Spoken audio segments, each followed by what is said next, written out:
Bonjour à vous, la commu Fast Foot est ravi de vous retrouver à nouveau sur la chaîne.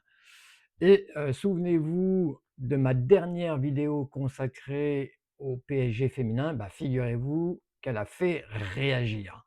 Entre ceux qui m'ont dit bravo, tu dis tout haut ce que tout le monde pense, et puis les autres qui voulaient m'envoyer faire un stage de com chez Nasser, j'ai eu droit à tout. Alors, j'exagère vraiment un tout petit peu. D'ailleurs, l'exagération, bah, ça convient bien au club, à la ville dont on va parler, dans cette vidéo parce que, je vous ai parlé des commentaires, que j'ai reçus. J'ai eu énormément donc, de réactions, hein, suite à ma vidéo consacrée au PSG féminin et souvent est revenue une demande express concernant l'Olympique de Marseille et sa section féminine. Et Marseille alors? Quand est-ce que tu parles de l'OM, féminin? Et ben voilà, c'est aujourd'hui les amis. Parce que si Paris, c'est souvent le club des polémiques, et ben Marseille, c'est le club des renaissances. Et croyez-moi, celle-là, elle sent bon la garrigue et la sueur. L'OM féminin version 2024-2025, c'est d'abord une histoire de femmes et d'hommes qui se retroussent les manches. À leur tête, Frédéric Gonçalves, le jeune entraîneur de 43 ans, discret mais efficace, pas de grandes phrases à la Bielsa, pas de chichi, juste du travail et de la rigueur et de la conviction aussi. Résultat, championne de D2 et retour mérité dans l'élite en D1 Arkema. Et les chiffres sont têtus et parlent d'eux-mêmes. 20 matchs joués, 14 victoires, 3 nuls et simplement 3 défaites. Et avec ça, 46 buts inscrits et seulement 22 buts encaissés. Autrement dit, l'attaque a été plutôt généreuse et la défense a tenu la route. Avec une régularité qui est très importante quand on veut être championne, c'est vous dire à quel point l'équipe quand même s'est, épaissie, et moins tendre, qu'il y a quelques années. La direction phocéenne a très bien travaillé avec le staff technique, dans l'ombre, en axant leur recrutement sur des joueuses expérimentées.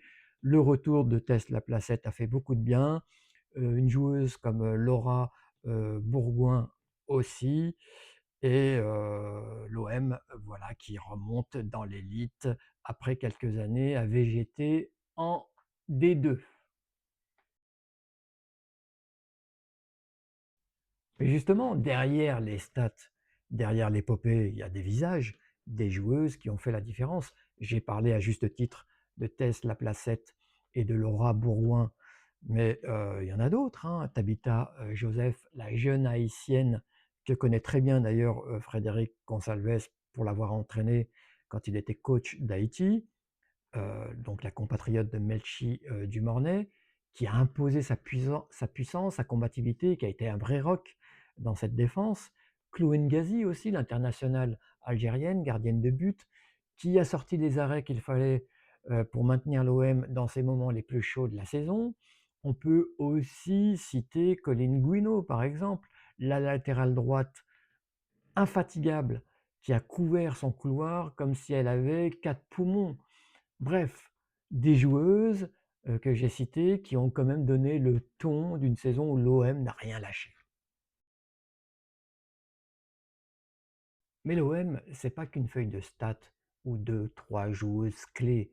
C'est bien plus que ça, c'est un état d'esprit combatif, généreux, bouillant, exactement à l'image, de la ville. Ce retour en D1, c'est plus qu'une montée, c'est une reconquête. Dans un championnat, dont on sait qu'il est trusté par l'ogre lyonnais, par Paris aussi, qui joue un rôle et puis le PFC qui monte en puissance, l'OM peut challenger ces équipes avec son caractère. Et croyez-moi, à Marseille, le caractère, on ne le cherche pas, on le vit.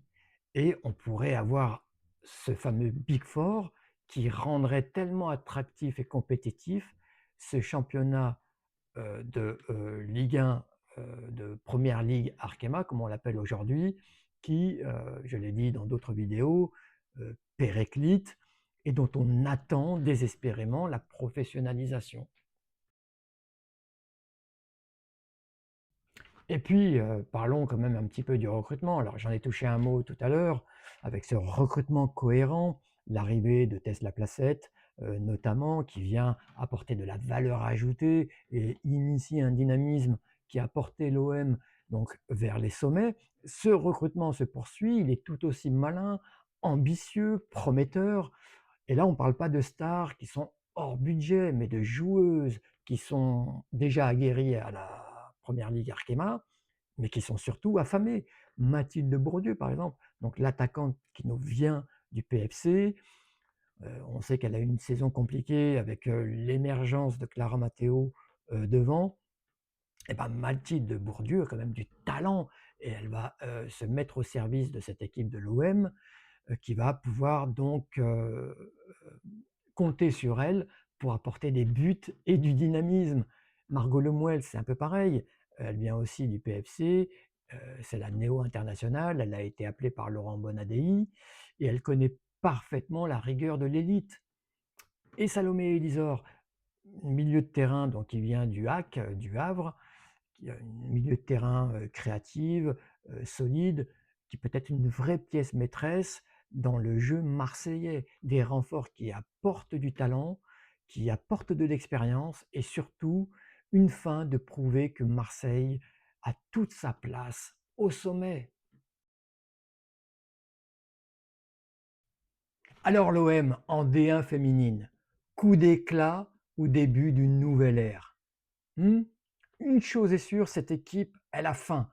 Et il faudra qu'elle sorte les dents, qu'elle montre les crocs face au club de l'élite.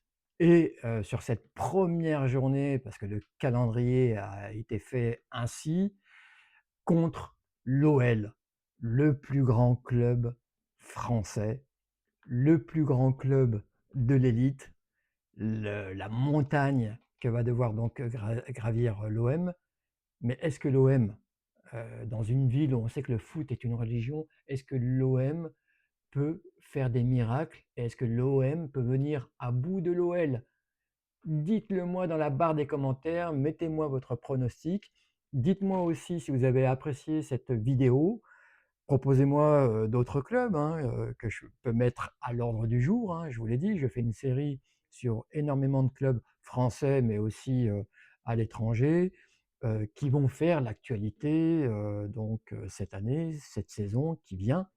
Donc, je vais vous remercier vivement, les amis, pour votre soutien. Vous êtes de plus en plus nombreux sur la chaîne, j'en suis ravi. Portez-vous bien, surtout avec ces grosses chaleurs, et je vous dis à très bientôt pour d'autres vidéos enthousiasmantes. Va va voum!